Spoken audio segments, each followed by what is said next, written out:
Hey, what's up, spooky fam? Today I kind of want to, everybody talks about A24 horror and it seems to be like its own genre and have its own feel to it, but I kind of wanted to talk about 5 A24 horror thrillers, things in that umbrella that people don't necessarily talk about too much, or A24 horror thrillers that maybe you skipped or you haven't seen. So if you enjoy this video, please go ahead and give this a thumbs up, subscribe, check out all of my links down below if you would like to see any more of me or support the channel any further. Let me know if you've seen any of these films. Let me know if you didn't know these were distributed by A24 because I was doing a little bit of research and there was a few that I didn't realize were produced and distributed by A24. So let's begin with these are 5 that I think that you might not have seen, you might have skipped for one reason or another, or that I just feel like are underrated, under-recommended. I love doing these lists.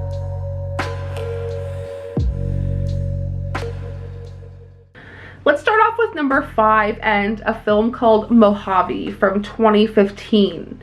A down-and-out artist has a dangerous and shocking encounter with an evil drifter in the desert, leading to terrifying consequences when the deadly stranger follows the unsuspecting victim home.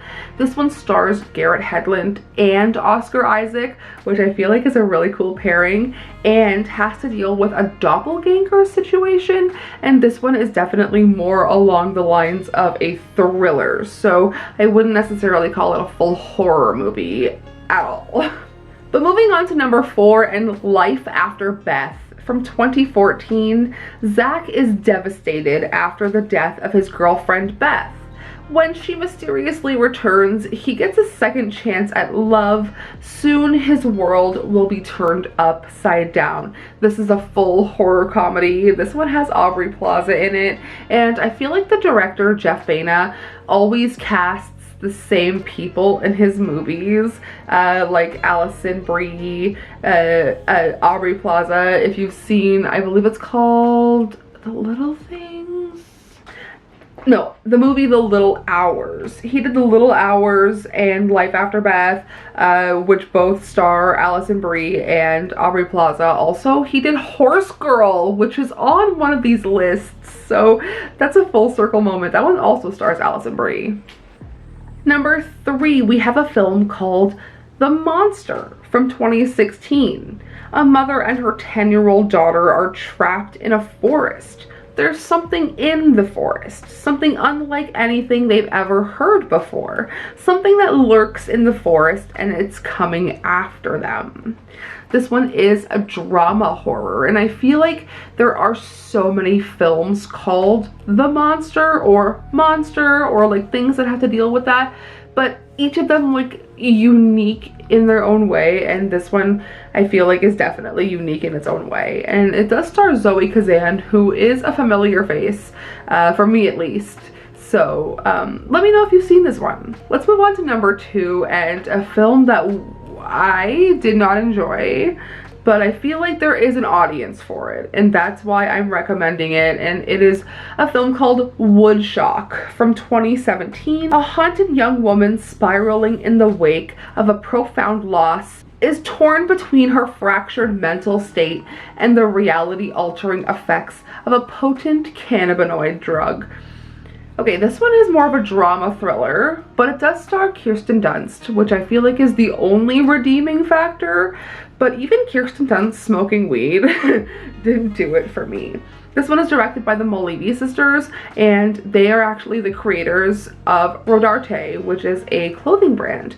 And they were, I discovered this film through an episode of Visitations, Elijah Wood and Daniel Noah's podcast.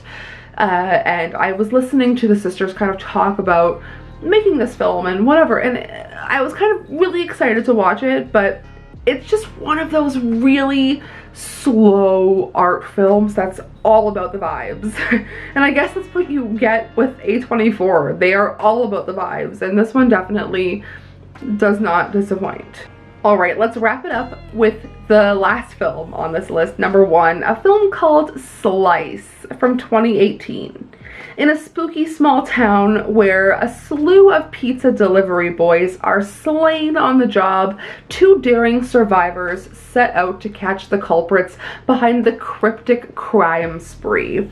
Wrapping this up with another horror comedy, this one stars Chance the Rapper and Zazie Beetz.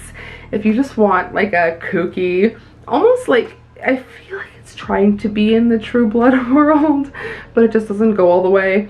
I feel like if you like that kind of thing, this one is for you. If you like horror comedies and you really like those cheesy horror comedy worlds, this one is definitely for you. So on that note, I'll leave you there. Let me know if you have seen any of these. Let me know if you intentionally skipped one of these for one reason or another. I think that's funny. But I will see you guys very soon because we have so many more installments to this series of weird horror films, or just horror, underrated, under-recommended horror films that you might have skipped or you know haven't seen for one reason or another. And I'm just here to recommend the side of horror that, you know, can get uncomfortable or strange or whatever. I just want to open your eyes to the more fun side of horror. So I will leave you there. I will see you guys very soon. Sayonara, Spooky Fam.